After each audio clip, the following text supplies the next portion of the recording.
This is HighIntensityBusiness.com with Lawrence Neal, helping you achieve your health and fitness goals. Become a great personal trainer and build your high-intensity strength training business.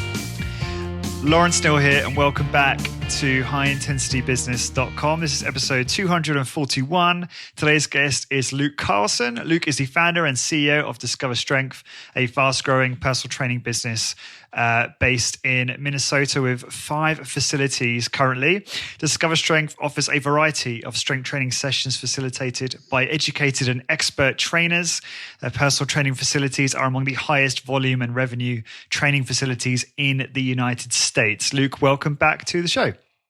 Thanks for having me, Lawrence. You're welcome. You've been on this podcast so many times now. I probably don't need to do the introduction, but you just never know if someone is listening to this for the first time. So, we are having a conversation over email about some of the challenges you see in the high intensity training business industry. And one of the comments you said comes up quite a lot is that there are owners out there who are struggling to find materials to use to train and develop their trainers. We had the SuperSlow exercise guild back in the day. I'm not sure if it still exists. I did see that Ken Hutchins had I think it was a super static exercise certification on his website that I think people can do, but it does seem to me that we're a bit light on the ground in terms of options out there, and maybe some people need to do a bit better job at marketing what is available. So I guess just to start this one off, do you want to just talk about, just to give people context, what is the SuperSlow Exercise Guild and what did it provide trainers with in the beginning? Well, wow, you're probably asking the wrong person because I was never a member of the SuperSlow Exercise Guild. So let's just preface the conversation with that. Sure. So I have immense respect for Ken Hutchins and immense respect for the SuperSlow Exercise Guild, but it probably predates me. So I'm going to throw out dates with the understanding that I'm not an expert on this topic whatsoever, and so many of your other listeners know more about it. But this is like mid 90s to the late 90s when I think the SuperSlow Exercise Guild was really at its peak. I met Ken for the first time in 2002 and bought the SuperSlow Exercise Manual at that time and read it. I probably read it in the first week after I bought it. So I'm familiar, but I'm not like a SuperSlow certified or expert by any means. SuperSlow Exercise Guild was a certification, but then it was also essentially a group of like-minded practitioners that came together, and there was a publication, and it was I thought it was a really powerful way to further your understanding of how to apply that protocol. That existed for over a decade, maybe 15 years, and maybe it started to diminish when the SuperSlow Zone, the franchise, moved forward. But that's kind of where it is, from my understanding. Okay, cool. Yeah, just to give people more context, if they want to learn more about the history, I did do a roundtable with Ryan Hall, Skylar Tanner, and Drew Bay, and it's a 2-parter, and I believe it was either the end of the first part or the end of the second part. I believe it ended the second, where we talked a lot about the history of the SuperSlow Exercise Guild. But I did that so long ago that, to be honest with you, I can't remember much of the detail. So do you know, so you weren't part of actually you kind of answered that question in terms of what it provided people, what it gave. So why do you think at the time, in terms of for the high intensity trainers out there, why it was so popular and why people still kind of go on about it today being like the thing that, everyone needed to do and hasn't really been, in some people's minds, replicated today? Yeah, well, I think Ken Hutchins became the leader of a movement. And so he was the one that was putting out new information. He was the one that was teaching, and then his students, his disciples, continued to further that message, and it was a chance to come together and share best practices and share ideas and kind of advance the protocol. And if you were a part of that group, that's where you had to be, because that's where the thought leadership was. And I think that happens in a lot of different fields, and I don't think there was any equivalent to that in our field or in our really small little corner of our field. Everybody knows this history, but Ken Hutchins and that movement, forget who created SuperSlow, if it was Ben Boccicchio or if it was Dave Landau suggested it was somebody else, was doing SuperSlow well before that. But regardless of who founded it, Ken is really the person that's responsible for advancing the entire protocol. And there just was nobody else doing anything like that at the time. I mean, you could read all of the Nautilus material, but this was a more specific, precise application of Nautilus principles, if you will.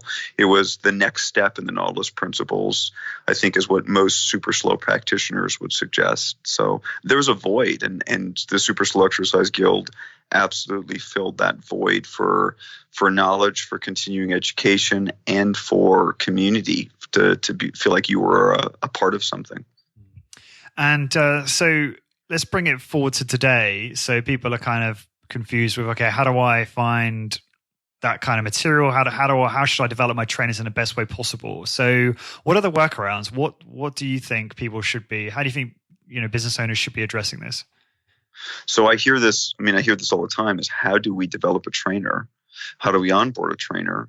How do we teach anything with there not being SuperSlow certification or SuperSlow Exercise Guild anymore? So that's a fascinating question, but I actually think it represents a great business opportunity for us. Now, the issue with having everyone becoming SuperSlow certified and being a member of something like the SuperSlow Exercise Guild, and I'm not picking on the SuperSlow Exercise Guild or a SuperSlow certification. I'm very pro SuperSlow certification. The limitation is that everyone learns the same way, and then all of our businesses essentially have the same product. And from a business standpoint, that's bad.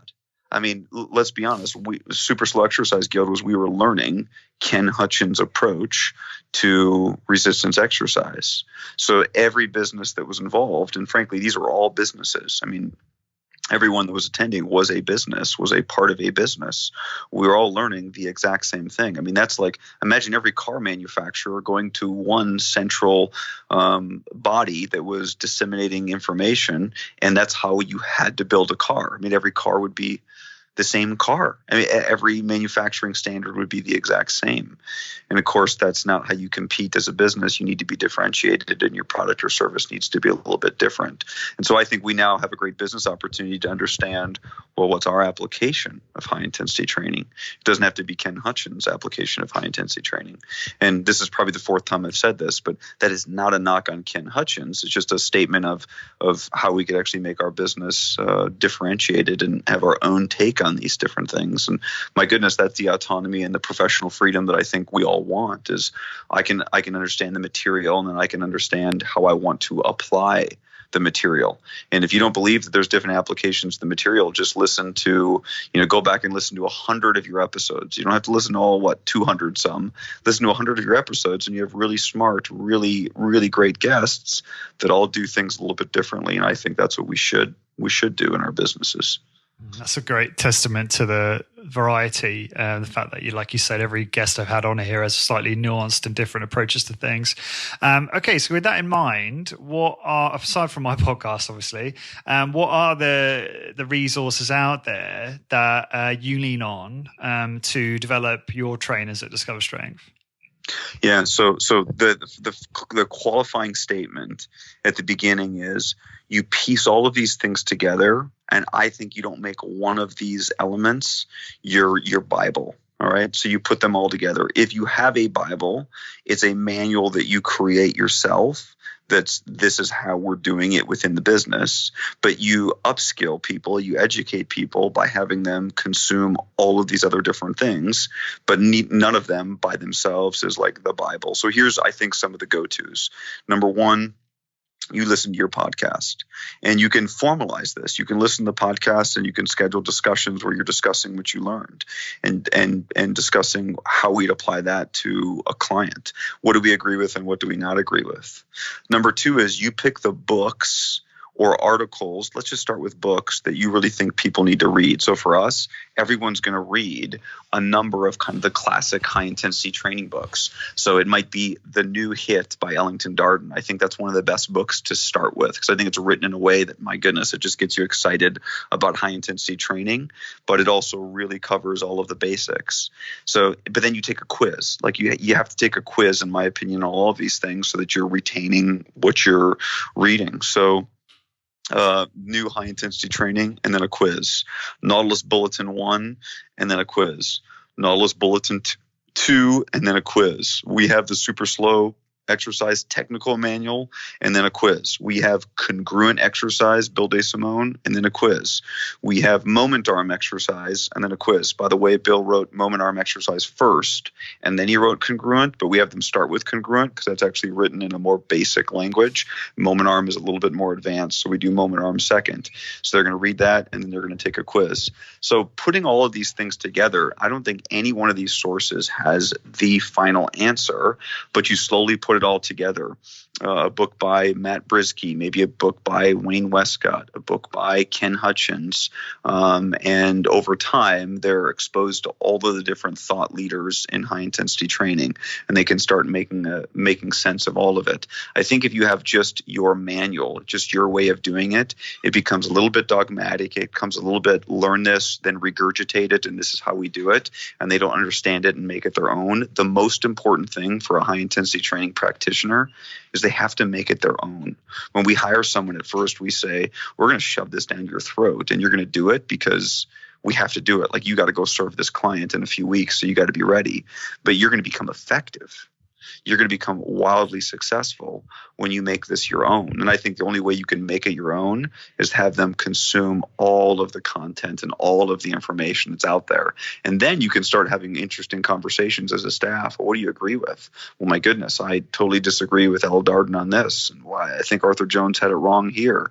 And I really like how Ken Hutchins says this, but my goodness, I completely disagree with what he said right here. Those are the rich conversations that we eventually need to have. So I think the classic books are the second step. And you can just have the freedom when you read those books to say, I don't have to say everything in this book is 100% accurate. Like, we can read high intensity training the Mike Menser way and understand that maybe we're not going to agree with all of it. We're not going to subscribe to all of it. Then I think the next big thing, Lawrence, is reading journal articles. So we have a compilation. I think it's probably 20 journal articles. It's been so long since I've dealt with it. Maybe it's 30, maybe it's 18 journal articles that we think are the foundational research studies that people need to read to really understand all things high intensity training. Some of them are strength training. They're like the classic James Fisher, James Steele, evidence-based resistance training for muscle strength. Then there's evidence-based resistance training for muscle hypertrophy. So those are classics that, of course, we have to cover. But then there's the landmark paper challenging the ACSM's position stand. What an incredible paper. Some of Ralph Carpinelli's research. Some of it's motor learning and control, so we understand skill acquisition. So there's a few great journal articles around that. So these are like just our library of great journal articles that someone has to read. And of course, we'll retire some of those if new research comes out that we think is a better synopsis or a better paper. But that way our trainer hasn't just read the books now. They've read the latest research on all these different topics. And then we don't do a quiz on the research papers. We do a discussion. So you have to read the paper, then you talk with your manager and you discuss the key take homes of that research paper. So we're learning it from an author, a lay author, and now we're learning it from the scientific literature. That standpoint would be a second huge vehicle.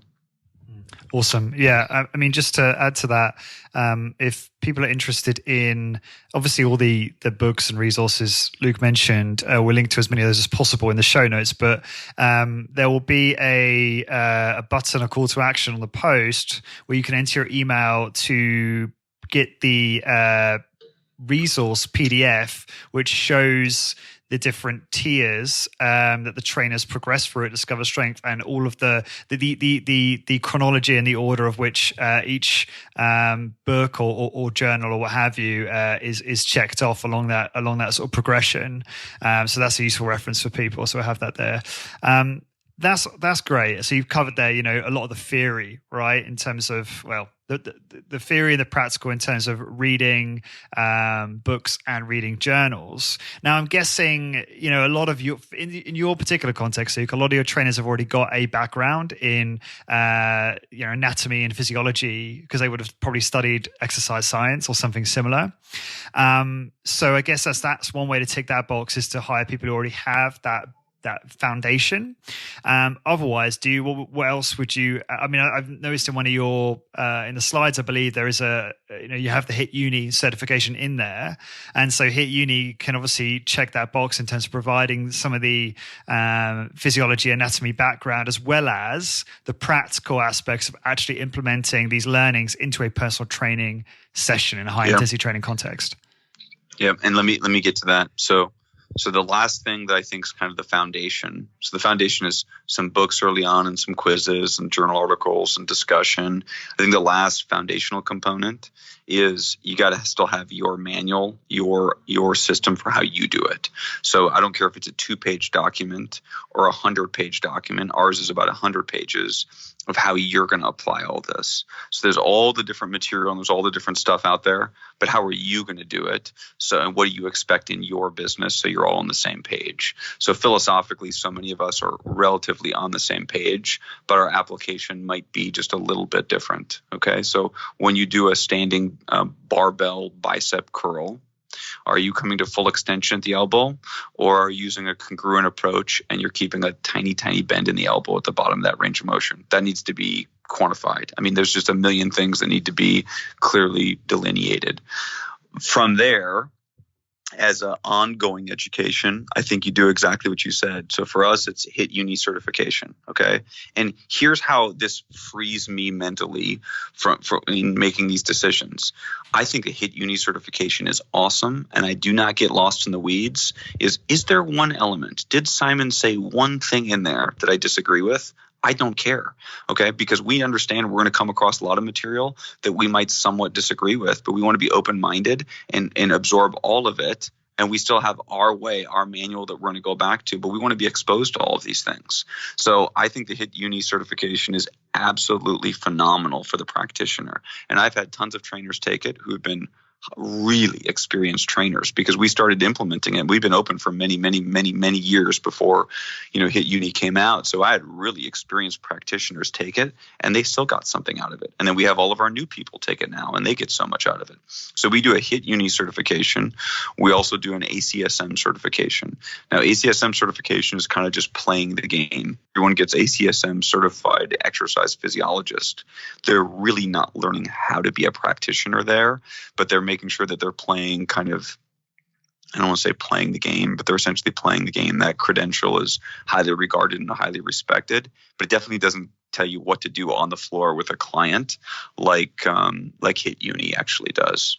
So those are two go-to certifications for us. And then we'll use a few other certifications as someone moves forward in our tier system or our core growth plan.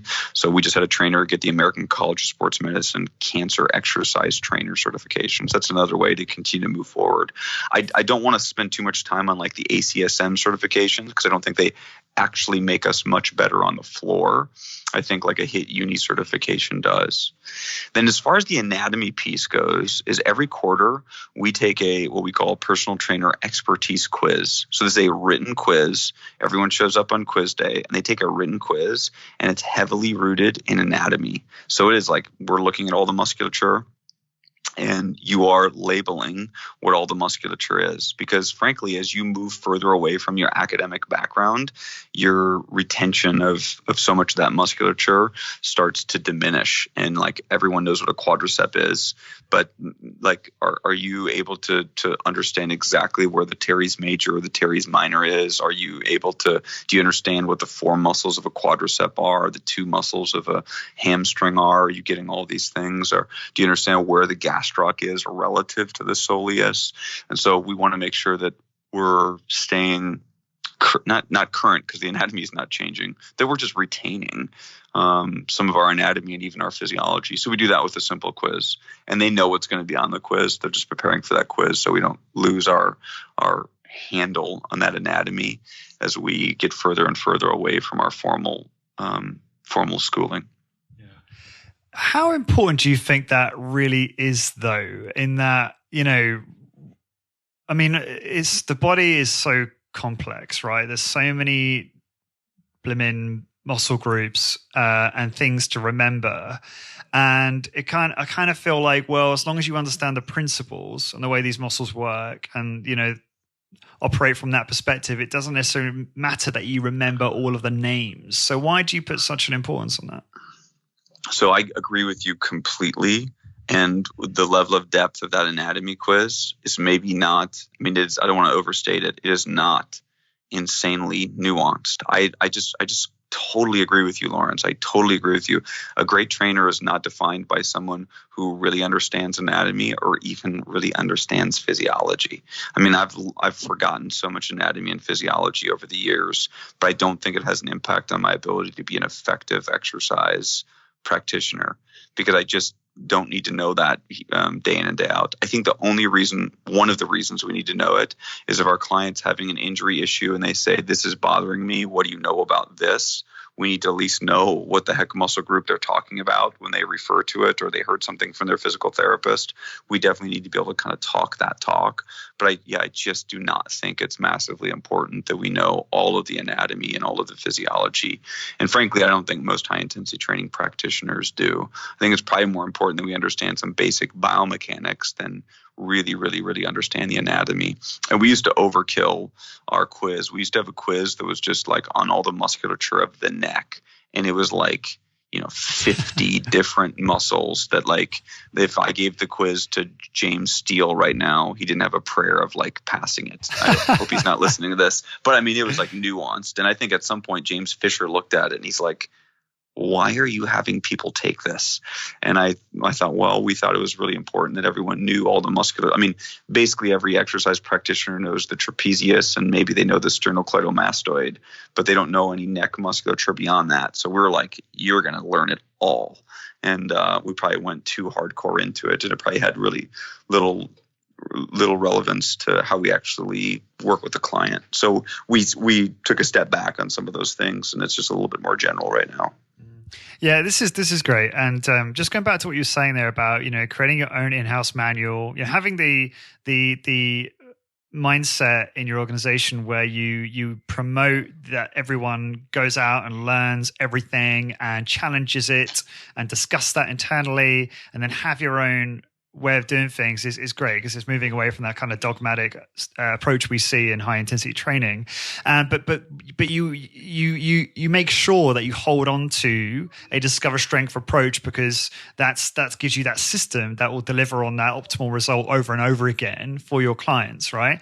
And sorry, one more thing, Luke. And I'm just thinking one way people might be able to bridge the gap is, I know that HIT Uni have started doing tailored HIT Uni courses for businesses. So if you want to take the HIT Uni curriculum, the modules, the videos, and kind of tailor it to your own specific way, you could use that to help you with that kind of like, this is our business system, and still not ignore the other resources. You can still have those, but it might just be a nice way of kind of bridging the gap in that sense. Yeah, I think that's a brilliant idea. Cool. All right. Okay. I thought you might have more to comment on that, Luke, but that's no. I think it's just brilliant. I love that Simon's doing that. Cool. Yeah, I agree. It's cool. I said one final question for you, Luke, because I need to jump off. What about, HIT Uni is great, and it's probably fairly advanced in places. Although I had one person say they were looking for something even more advanced, and perhaps they were alluding to Ken Hutchins' original material. I'm not sure, but what have you got a view on if people want to go for the really, really advanced stuff related to high intensity training? Is there any resources there that you might recommend on top of HIT Uni at all? Okay, so I'll answer that, but I also want to just state that I think the final step, or the next step, is still learning from other colleagues. So the way you do that is things like you go to REC. Okay, so REC is your chance to learn from all the practitioners. We send all of our trainers on what we call a clinical rotation, where we send them away for 1 week to some other high intensity training practitioner somewhere in the country or North America for us. And they just spend a week there learning from that person. So we've sent people to, Fred Hahn and Blair and Patty Durrell and Diane Del Garbino and the people at Hard Pressed in Chicago. And I could just go on and on and on, all the different, Roger Schwab, all the different practitioners we've sent to, so we can learn from that particular practitioner, because we want to be open-minded and learn from those practitioners. And so you can go visit them. You can send people to visit the practitioner. You can go to something like REC and learn other people's approaches. And I think one of the most important things you can do is do a workout. I was a few weeks ago in Philadelphia, and the one thing I wanted to do was have Roger Schwab take me through a workout. And every time I visit someplace, I want to go through the workout. And you're going to learn so much more if you actually go through the workout. I think right before Christmas last year, I went to New York and paid for a workout with one of Fred Hahn's trainers. I always want to be trained by a trainer anywhere I go. And so that's why I'm so confused when people come to REC and they don't do the early morning workout. And I'm thinking, you got a chance to learn from a practitioner. And frankly, the practitioner probably has way more experience than you do. But even if they don't, you just have a chance to learn some small different application. I think that's really valuable. So I think you got to learn from other people. And then to answer your question, if you want to go deeper, I actually would take a contrarian approach to that. I don't know if other people, we can say Ken Hutchins, I don't know if that's more advanced. I would say it's more nuanced. More nuanced does not mean more advanced. And so if I want to go more advanced, to me, more advanced always means look at the scientific literature. So what we've found is that an evidence-based approach to exercise does not mean a complicated approach to exercise. So more advanced could actually be simpler. More advanced to me means a little bit more evidence-based, which means you dive into the scientific literature. And some of that reading can be pretty advanced, but the application maybe is not that advanced. So nuance doesn't mean more advanced. Yeah, that was a great answer. It was awesome. Luke, thanks so much again for joining me on the podcast today. For those listening, if you've really enjoyed listening to this, and we've put some other recent content out with Luke that's very kind of action orientated. Luke's also been really generous with contributing content to Hit Business Membership, where we help people grow their high intensity training businesses. And there's content in there on Luke's thoughts on hiring process, trainer compensation, retention, pricing, etc., etc. And it's just a really great resource for people. Luke, best way for people to find out more about you? DiscoverStrength.com, resistanceexerciseconference.com. Anyone can always shoot me an email at luke@discoverstrength.com. Excellent. And for everyone listening, to find the blog post for this episode, please go to highintensitybusiness.com and search for episode 241. And until next time, thank you very much for listening. Discover how to achieve your health and fitness goals, become a great personal trainer, and build a successful high-intensity training business. Check out highintensitybusiness.com. highintensitybusiness.com.